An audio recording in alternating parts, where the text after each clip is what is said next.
Lahat ng naipon ko sa Saudi, ininvest ko sa kanila. Kasi sabi nila, dodoble ito ng walang kahirap-hirap eh. Alam nyo, ipinagkatiwala ko ang aking retirement sa kanila. Pati nga, ipon ng anak ko sa London.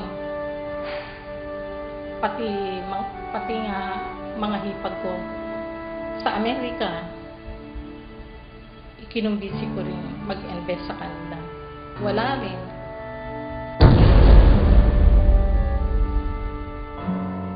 Noong una, nakakapagbigay pa sila.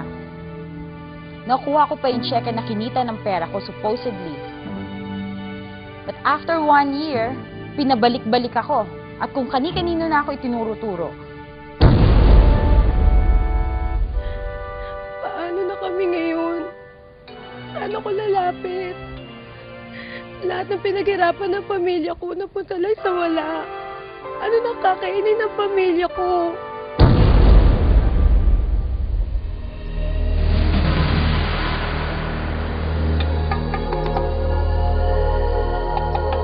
Kumukumbinsi ba sa inyong sumali at magbayad ng malaking registration fee sa isang kumpanya? Wala kayong ibang gagawin kung hindi ang mag-recruit ng maraming tao at sila'y sasali din. At kikita kayo mula sa registration fee o investment ng mga na-recruit ninyo. Mahilig ba kayong magsasali sa mga get-rich-quick ventures o negosyo?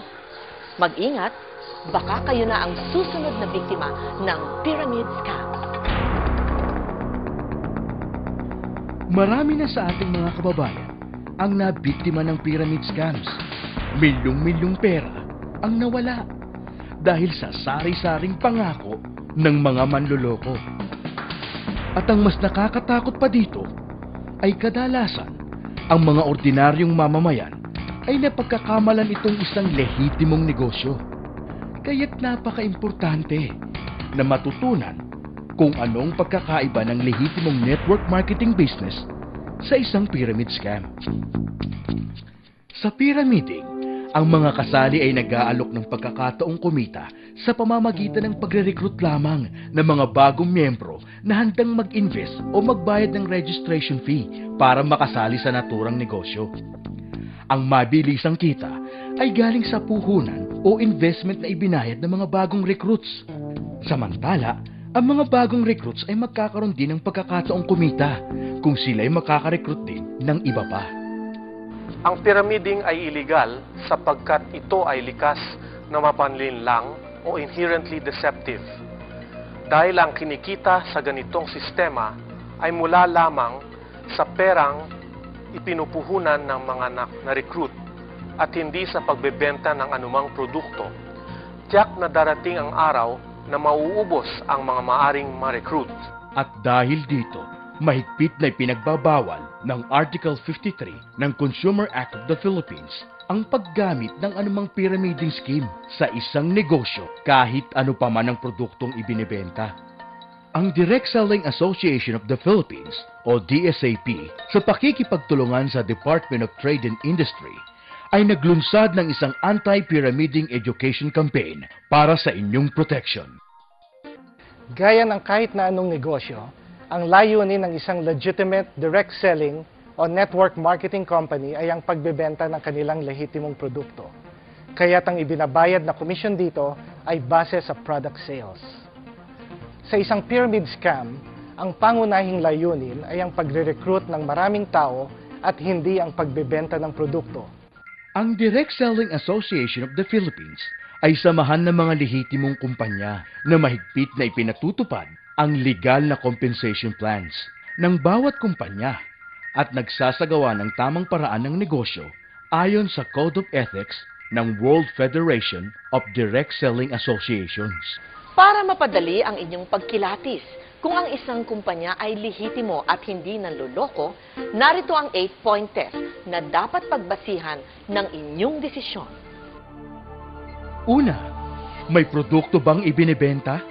Ang mga pyramid scams ay kadalasang walang produktong binebenta. Kung mayroon man, hindi ito nangangahulugang lehitimong negosyo. Kailangan pa niyong suriin ang mga puntong sumusunod. Ang komisyon ba nakikitain ay magmumula sa pagbebenta ng produkto at hindi mula sa registration o entry fees ng mga recruit? Kung kumikita ka sa pagre-recruit lamang at ang kinikita mo ay galing sa registration fees ng mga recruit mo, mag-ingat ka. Ito ang pinaka-common trait ng pyramiding. Ang layunin ba ng negosyo ay magbenta ng produkto at hindi lamang ang pagre-recruit ng mga miyembro? Sa ibang pyramiding schemes, ang mga tao ay bumibili lamang ng produkto dahil requirement ito para maging isang miyembro. Wala bang kaugnayan ang dami ng na-recruit sa dami ng perang kikitain? Ang income o kita mula sa negosyo ay dapat manggagaling sa pagbebenta ng produkto at hindi mula sa recruitment ng mga taong nagbabayad ng entry fees. Kung sakaling matigil ang pagre-recruit, kikita pa ba ang mga miyembro ng negosyong ito?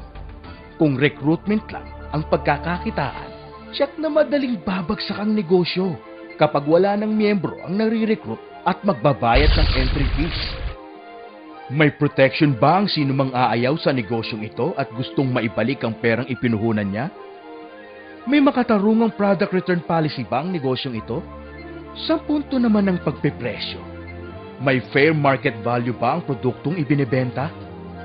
Kailangan natin suriin kung ang halaga ng isang produkto na binibenta through direct selling ay kasing halintulad ng halaga nito kapag binenta na sa mga tindahan. Sa punto ng mamimili, may sapat ba silang dahilan na bilhin ang produkto ayon sa presyo nito? Ang produkto ba ay bibilhin pa rin ng isang tao kahit hindi ito interesadong sumali sa compensation plan nito?